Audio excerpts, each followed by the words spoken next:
the First Lady, Auxilia Mnangagwa.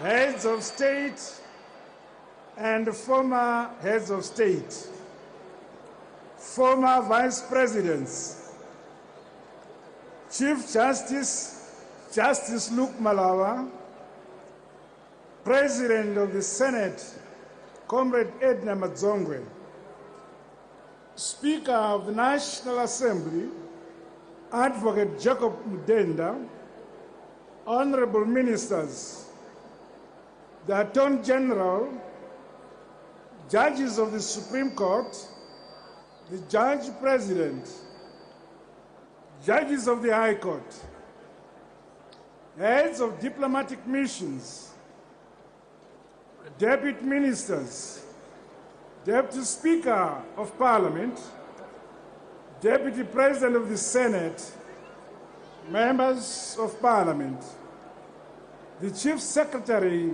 to the President and Cabinet, Dr. Svanda, Chairman of the Public Service Commission, Dr. Maria Wanda Nzua, members of the Public Service Commission, members of various commissions, Deputy Chief Secretaries, Permanent Secretaries, Service Chiefs, Governor of the Reserve Bank of Zimbabwe, Dr. Mangunja, Vice Chancellors of Universities, Heads of Parastatals, Directors of Departments in the Public Service, Mayor of Harare, Your Worship Bernard Manyenyeni,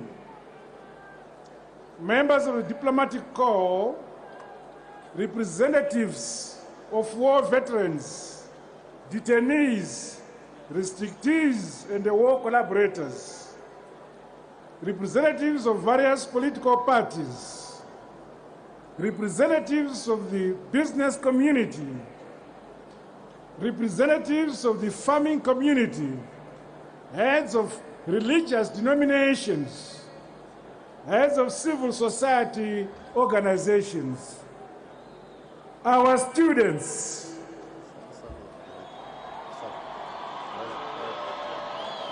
ladies and gentlemen, comrades and friends, countrymen, I feel deeply humbled by the decision of my party, ZanuPF, inviting me to serve our great nation, the Republic of Zimbabwe, in the capacity of President and Commander-in-Chief of the Zimbabwe Defense Forces, with effect from today.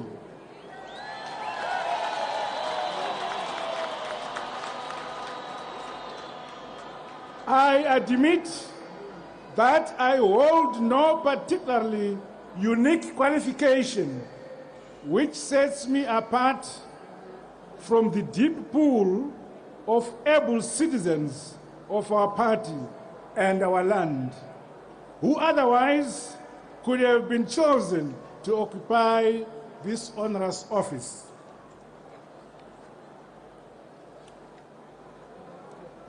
But even as I make constant reference to my party ZanuPF, I'm not oblivious to the many Zimbabweans from across the political, ethnic, and racial divide who have helped make this day and thus have legitimate expectations from the office now I occupy.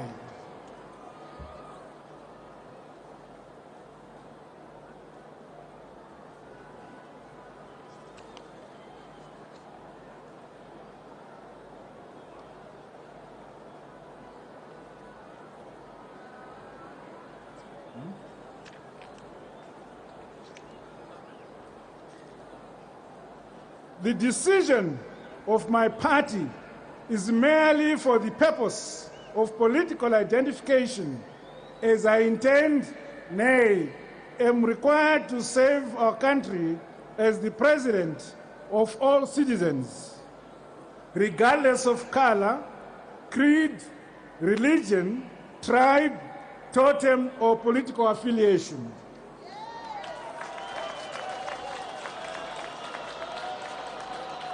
Let me at this stage pay special tribute to one of and the only surviving founding father of our nation, Comrade Robert Gabriel Mugabe. He led us in our struggle for national independence.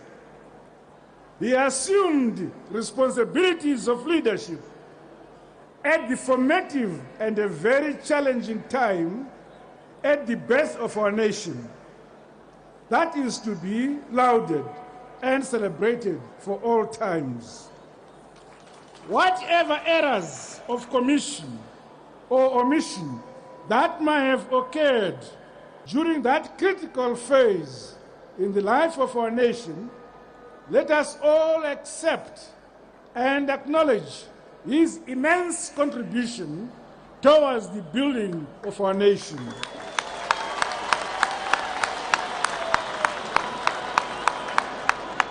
To me personally, he remains a father, mentor, comrade in arms, and my leader. We thus say thank you to him and a trust that our history will grant him his proper place and accord him his deserved stature as one of the founding fathers and leaders of our nation.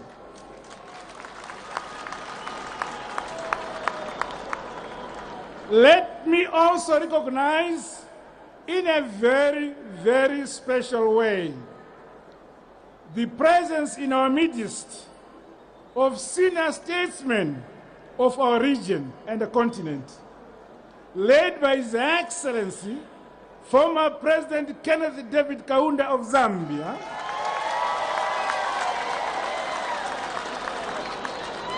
he remains the only living member of the foundational frontline states grouping, which is synonymous with the decolonization process in our region.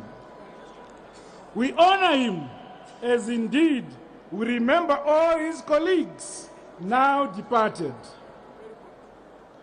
The statesmen who are with us today show a story of success. May I repeat that?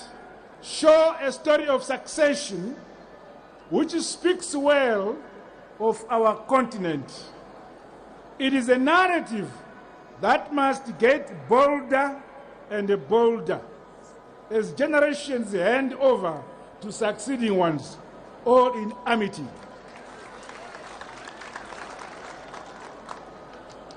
In acknowledging the honor you have bestowed upon me, I recognize that the urgent tasks that beckon will not be accomplished through speeches. I must hit the ground running.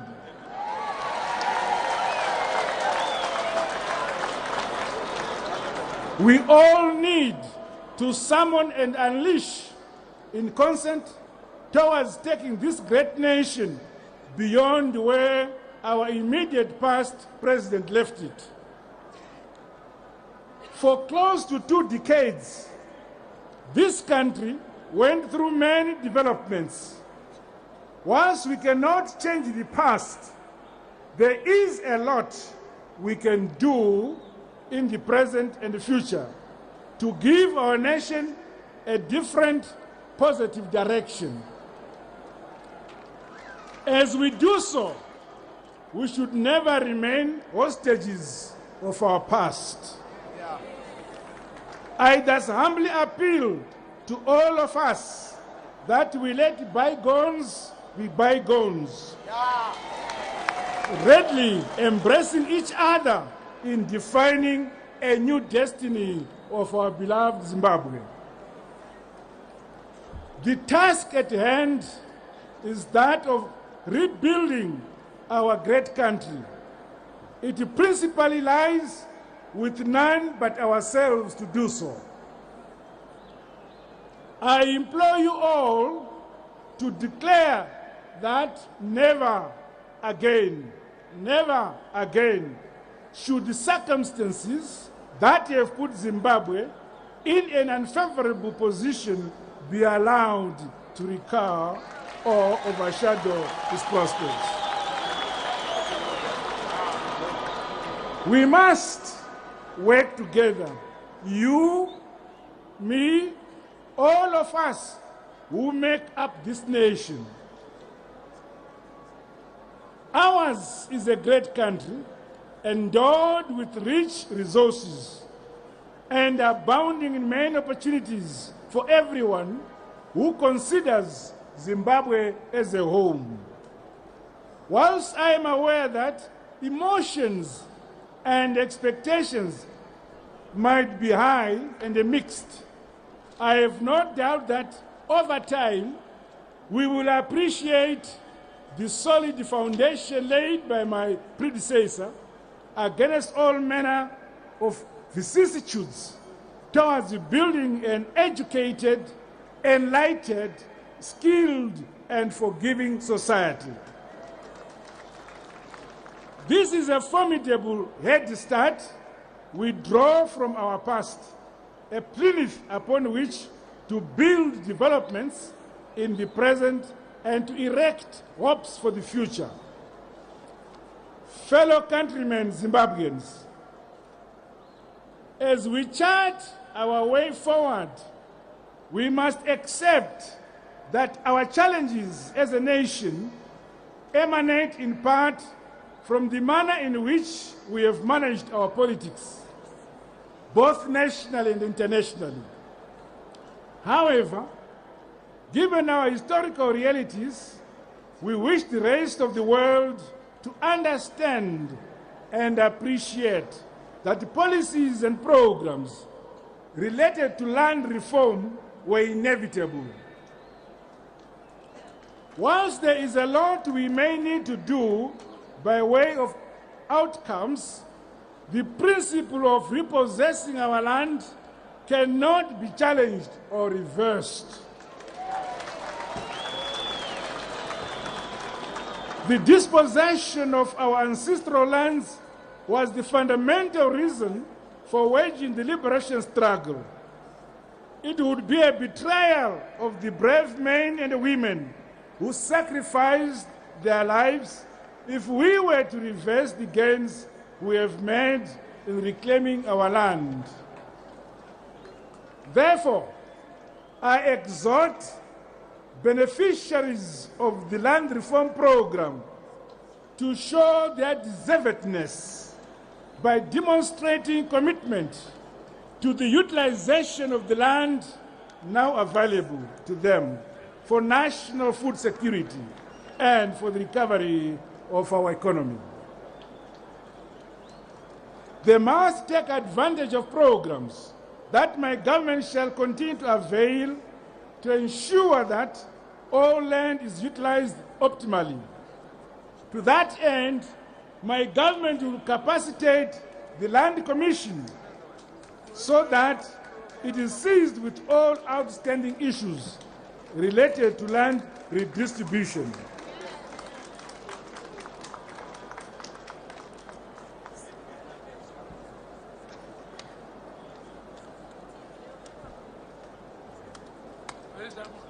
My government is committed to compensating those farmers from whom land was taken in terms of our laws of the land. As we go into the future, complex issues of land tenure will have to be addressed, both urgently and definitively. We dare not prevaricate on this key issue. Events leading to this historic day attest to the fact that we are a unique nation, one which is clear about what it wants and what it does not want. Ordinarily, many nations, including those in the developed world, would not have ended with the sort of outcome we celebrate today. Credit goes to every Zimbabwean and to my predecessor who invested a lot towards a peaceful resolution of the challenges of the situation that had arisen in our country. From events preceding this occasion, we stand apart as a unique nation driven by mutual tolerance, peace, and unity, which we have displayed in the past few weeks. This is a wonder to the world, indeed a proud page we have added to the science of conflict resolution and settlement. That peace and harmony should be characteristic of how we relate to one another before, during, and after the 2018 harmonized democratic elections next year. I commit to you today that these elections will be held as scheduled.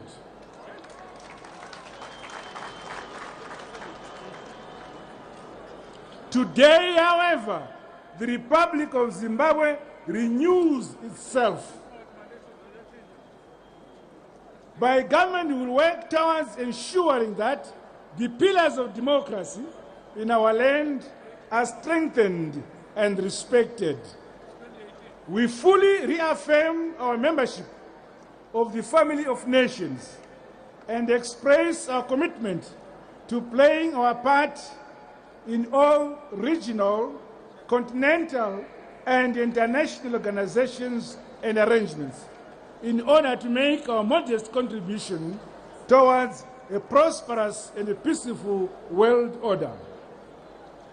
We subscribe and affirm the principle where all nations of the world are equal and sovereign partners working towards the maintenance of world peace as collectively cherished under the United Nations Charter. Here at home, we must, however, appreciate the fact that over the years, our domestic politics had become poisoned and rancorous and polarizing. My goal is to persuade and preside over a polity and run an administration that recognizes strength in our diversity as a people, hoping that this position, a well-meant stance, will be reciprocated and radiated to cover all our groups, organizations, and communities. We dare not squander the moment. Whatever we do or choose not to do must be intended to benefit all our people. Above all, we must always remember and realize that we hold and run this country in trust. It belongs to future generations whose possibilities must never be foreclosed or mortgaged as a result of decisions of expediency. The values of unity and peace cherished by all Zimbabweans are the enduring foundations for the desired goal of development. Is the third pillar of the Trinity: unity, peace, and development, espoused by my party ZanuPF. Our economic policy will be predicated on our agriculture, our command agriculture, which is the mainstay, and on creating conditions for an investment-led economic recovery that puts a premium on job creation.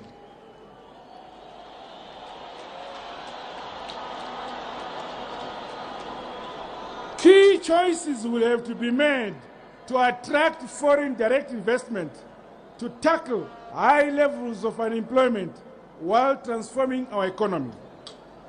The many skilled Zimbabweans who have left the country over the years for a variety of reasons must now come into the broad economic calculus designed for our recovery and takeoff as a nation.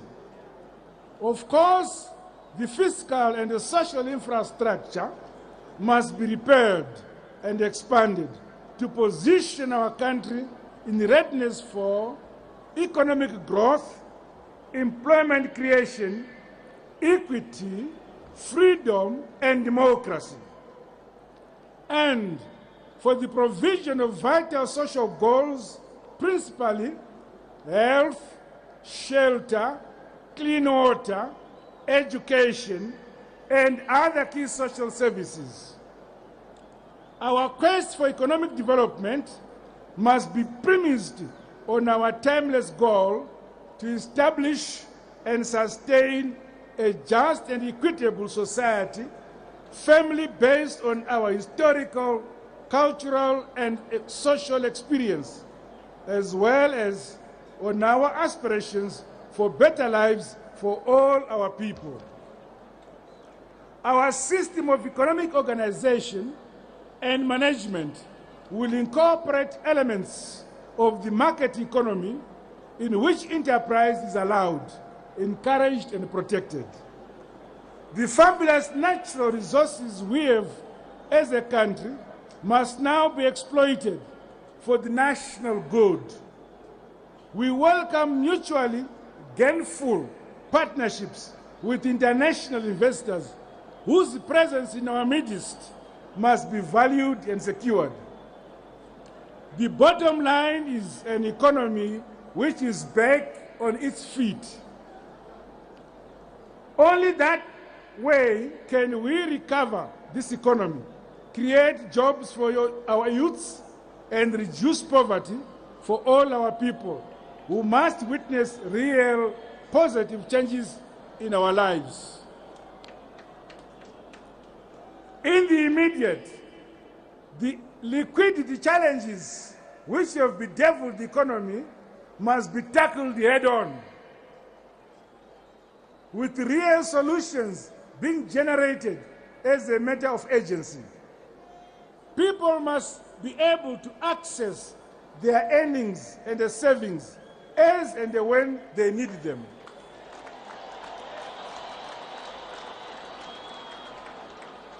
As we focus on recovering our economy, we must shed misbehaviors and the acts of indiscipline which have characterized the past. Acts of corruption must stop.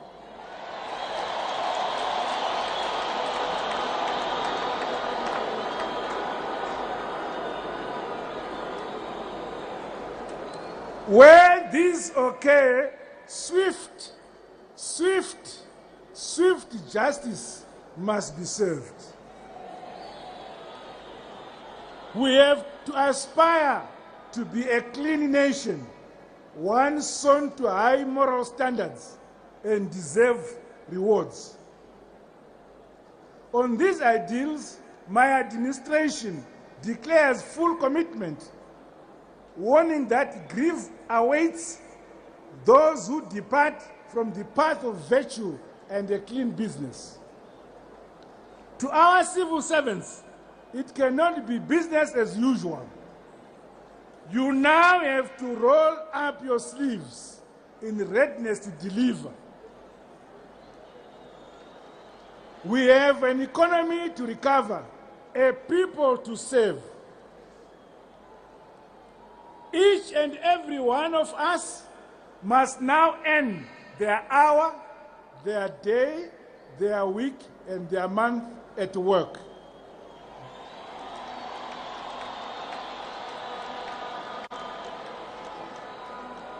Gone are the days of absenteeism and salutary application, days of unduly delay and forestalling decisions, and services in the hope of extorting dirty rewards. Those days are over.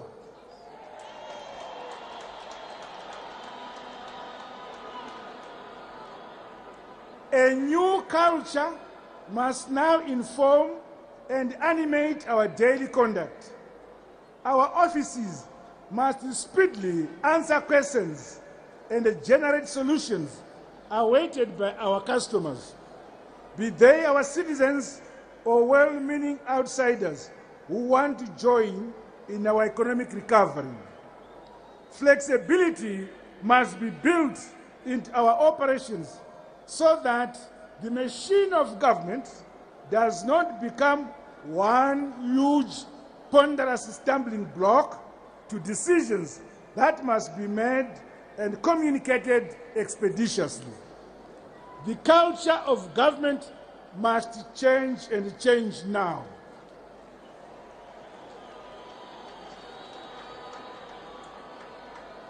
Recognizing the pivotal role that exports play in generating much needed foreign currency, government will ensure relaxation of export procedures, whilst vigorously ensuring the reduction of all costs associated with the conduct of international trade.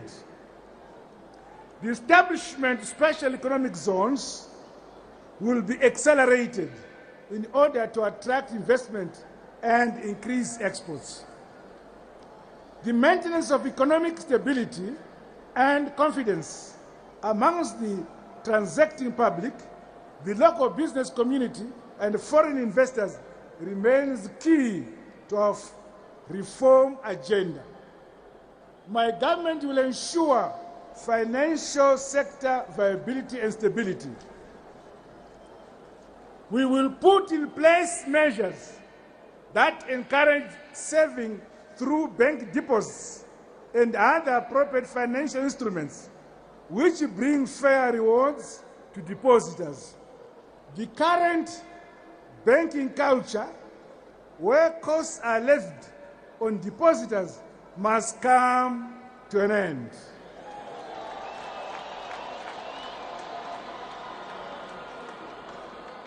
To reduce the high country risk perception among existing and prospective investors, government will henceforth ensure that its domestic and internal debt obligations are serviced. This will apply to the whole of government, including local authorities and state-owned enterprises. In addition, my government will proactively curb externalization of foreign currency and the smuggling of goods. The country's border management and control systems will be strengthened. I intend to approach security issues from a broad human, physical, and social perspective. All citizens must feel secure and enjoy a sense of belonging in their land. All activities that the national security institutions aim to achieve must be focused on overall human security, to include, among others, security from disease, hunger, unemployment, illiteracy, and extreme poverty. We must pay equal attention to all these areas, enhancing the capabilities of our security services so that they are able to deal decisively with all threats. Today, the Republic of Zimbabwe enters the second phase of its birth. We emerge to fully affirm our belonging to the family of nations. We harbor no ill or belligerent intentions against any other nation. The Southern African Development Community, SADC, is our home. We founded it from its beginning and we recommit ourselves to furthering its vision and ideals. As we journey outward from our Sadiq house, we fully realize that we belong in the bigger house and family, the African Union.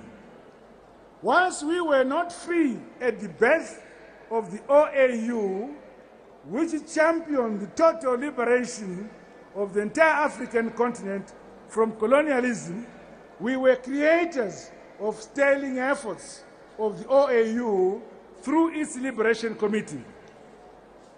The African Union itself, the sequel to the OAU, is our natural home and a collective resource as Africans. Zimbabwe pledges its untrammeled membership and declares here and now that it will play its role fully to make a success of the AU.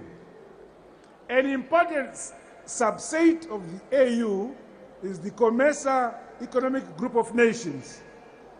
There, we are committed to contributing meaningfully to the realization of the AU Agenda 2063. Zimbabwe's journey since independence has provided us with many lessons, some pleasant, others not so pleasant.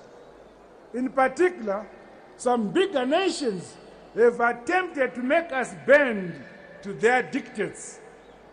We have, however, successfully maintained good relations with the preponderant majority of the family of nations. I stand here today to say that our country is ready and willing for a steady re-engagement with all the nations of the world.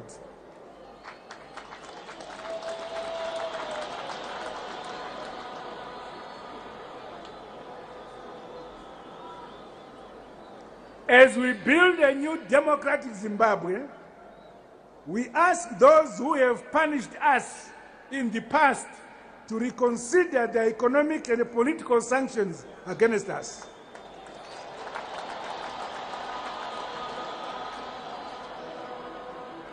Whatever misunderstandings may have subsisted in the past, let this make way for a new beginning. In this global world, no nation is, can, or need be an island. Isolation has never been splendid or viable. Solidarity and partnerships are and will always be the way. We are ready to embrace each and all on the principles of mutual respect and common humanity. We will take definite steps to re-engage those nations who have had issues with us in the past. Equally, we will take measures to ensure that we acknowledge and show commitment towards settling our debts. But of course, our resources remain sparse, especially at this stage when we face a myriad of pressures, but we count on the goodwill of those we owe to give us a chance. We remain committed to honoring the dates and to entering into new relationships. I wish to be clear. All foreign investments will be safe in Zimbabwe.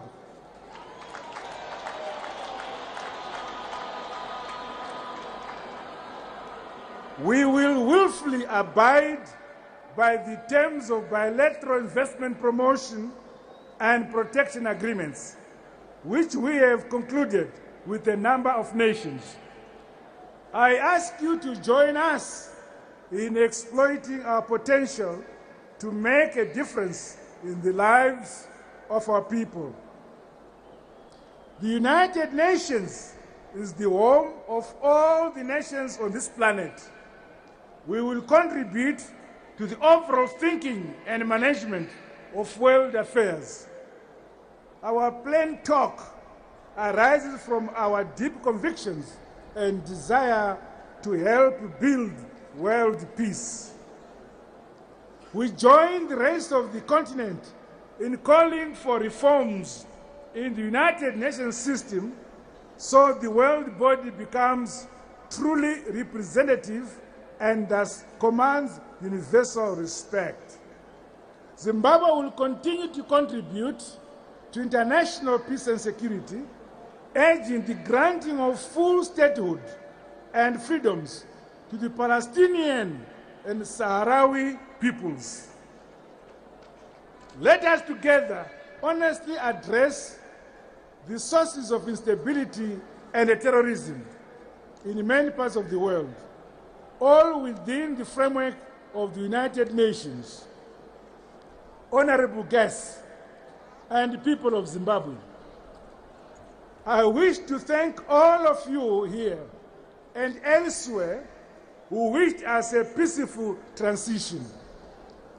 For the time that I shall be president of Zimbabwe, I solemnly promise that I shall, to the best of my ability, serve everyone who calls and considers Zimbabwe their home.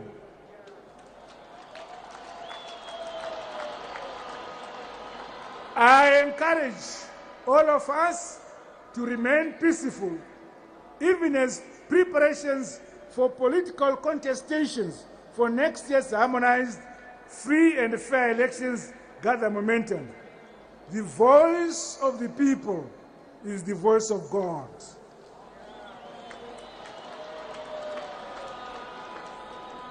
Brothers and sisters, the people of Zimbabwe, the task before us is much bigger than competing for political office. Let us all play our part to build this great country together as Zimbabweans. May God bless Zimbabwe. I thank you.